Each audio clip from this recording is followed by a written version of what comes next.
Hey welcome to my mini blog. আশা করি তোমরা খুব ভালো আছো আর আমিও খুব ভালো আছি। তো আগের দিন দেখে নিয়েছিলাম যে আমি সকালে উঠে কী করি। তো আজকে দেখাচ্ছি আমার একটা ছোট্ট রান্নার প্রতিভা, কারণ আমি নর্মালি খুব একটা রান্না করা হয় না, আর এই রান্নাটা তো আমি নতুনই করছি, আমি আগে কোনো দিন করিনি। তো ফার্স্টে করেছি পনিরটাকে ভালো মতন ভেজে নিয়েছি, তারপরে হালকা ভেজে নিয়েছি, তারপরে আমি আলুটাকে ভেজেছি।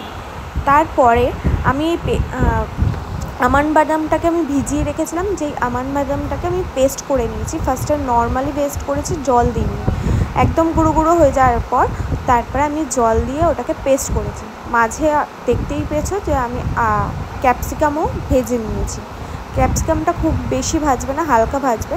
তারপর কড়াইতে একটু তেল দিয়ে গরম করে তেলটাকে আলু ক্যাপসিকাম ছেড়ে মশলা দিয়ে, মশলা ধরো জিরে গুঁড়ো, ধনে গুঁড়ো, হালকা লঙ্কার গুঁড়ো, নুন আর চিনি হালকা দিয়ে ভালো করে জিনিসটাকে মশলা কষিয়ে তারপরে আমি আমার পেস্টটাকে দিয়ে দই দিয়ে ভালো মতন কষিয়ে নিয়েছি।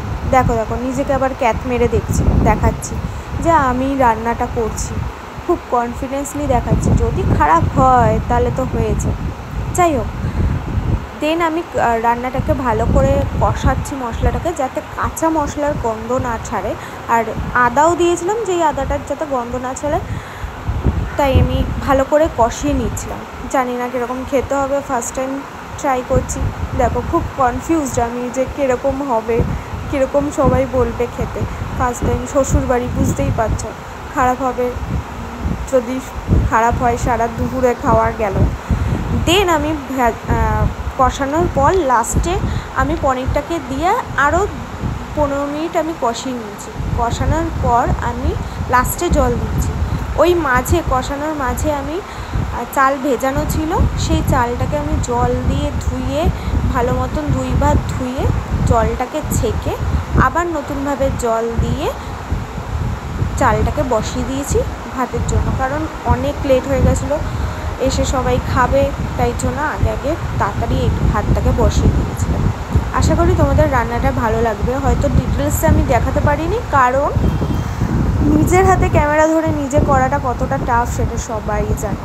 তো আমি যতটা পেরেছি করেছি, আর বাকিটুকু আমি ভয়েস ওভারে বলে দিলাম। একদিকে পনির হচ্ছে আর একদিকে ভাত হচ্ছে, আর এইদিকে দেখো আকাশটা উফ অসাধারণ লাগছে, মনে হচ্ছে পুজো। ঠিক যেন ওই ছোটোবেলায় পড়তাম যে পেঁজা তুলোর মতন আকাশে মেঘ ভাসে পুজোর সময়, ঠিক ওরকম লাগছে। পুজো তো বেশি দিন বাকি নেই, তবুও যেন আরও কাছে চলে এসছে, মাত্র কটা দিন বাকি। যাই হোক, পুজো হলে তো হবে না, পকেটে পয়সা থাকতে হবে। পকেটে তো পয়সা নেই বাবু, পুজো তো চলে আসছে। যাই হোক, রান্নাটা এদিকে হয়ে গেলে আশা করি তোমাদের ব্লগটা ভালো লাগবে, আর যদি ভালো লাগে তাহলে একটু লাইক, কমেন্ট আর সাবস্ক্রাইব করে দিও। Thank you. নেক্সট ব্লগ নিয়ে আবার তাড়াতাড়ি চলে আসছি।